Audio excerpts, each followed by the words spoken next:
Story Driven is a creative writing board game that helps alleviate writer's block. One of the main things that I heard kids say was, I don't know what to write, I don't know how to write, and I don't know what to talk about. And so with those three measures, I understood that I needed learning tools to be added into the development of the game. For students, particularly doing these written assessments, state assessments, it definitely can train them or ease some anxiety of writing under pressure. Yep. And writing under time. Yep. And what it can also do is build familiarity with how to do that without the cards. So I might be taking one of those written state tests and I'm in the 6th grade. I ain't even gonna worry about creating a story. I'm gonna write one that I already wrote in this game. Right. And already have the feedback on. And I think that high school writers could really probably strike a vein, even some students who don't even realize they have potential to write great stories. It can build it, like the story that you know, like would you have sat down today in a journal and started writing that? No. You know? Right. And I haven't written in a while, you know, because I don't really have to do it for Right. school or I don't do it for pleasure. I think those bends would have given me a lot of anxiety, but to listen to how you did that, and I was like, you know, how did she do that? And it makes me, I have to stop being so rigid and in a box. Yeah. And, you know. Same person, yes. Well, that's what you learn from the change your tones. I think those are great because it challenges the writer to come outside of the, even if you're already writing a story that's outside of the box, now you got to get outside of the box that you're already out of.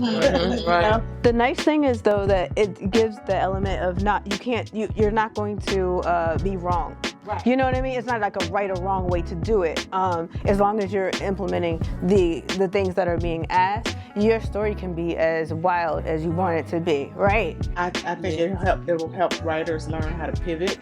Yes. You know, Yes. in their storytelling. Yeah. And even after the game is over, you could always go back. Right. That's why I like that you left a space in between the lines, because once you get some feedback, or you could learn and incorporate some of the changes that you heard someone else implement, then you could incorporate that in yours.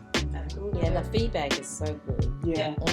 It also helps with transitioning in writing. Just I know when I was teaching, kids have a hard time transitioning, like when the scene changes, or they just go, it's like, well, what happened? You just abruptly now you're over here. You at the park, at school, and so it helps with making transitions.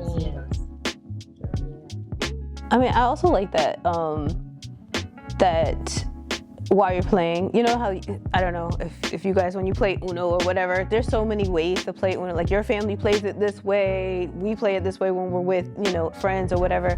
It kind of has the potential for that too. Like the mini version, we probably did not follow it to the T, but we decided that we were going to add a genre and add another genre. And then, you know what I mean? At that point, our stories are crazy because, but it made it fun to read back. It made it fun to, see what kind of twists and turns this story took.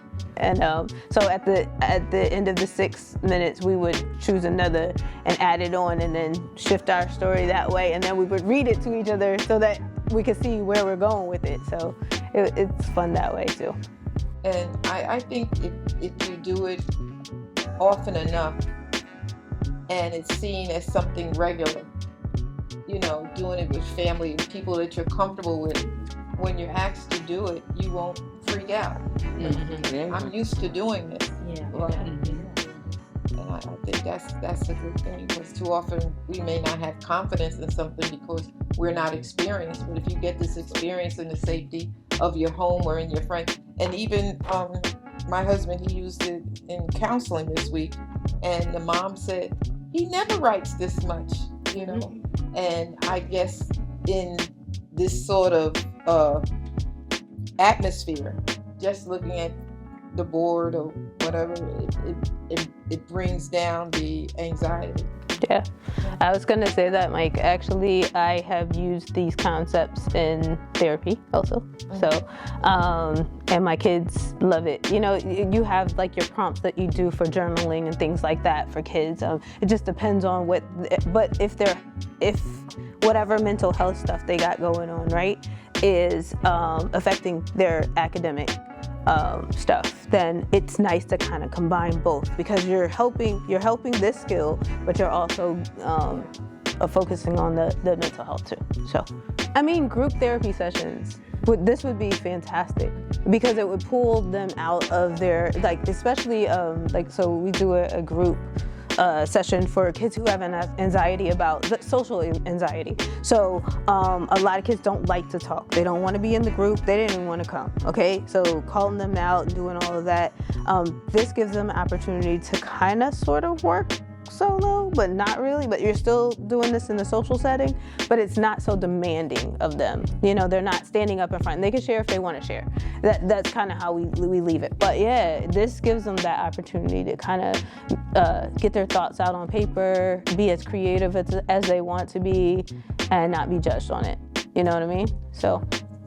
Well, that kind of concludes everything. Thank you guys so much. Right. Yeah.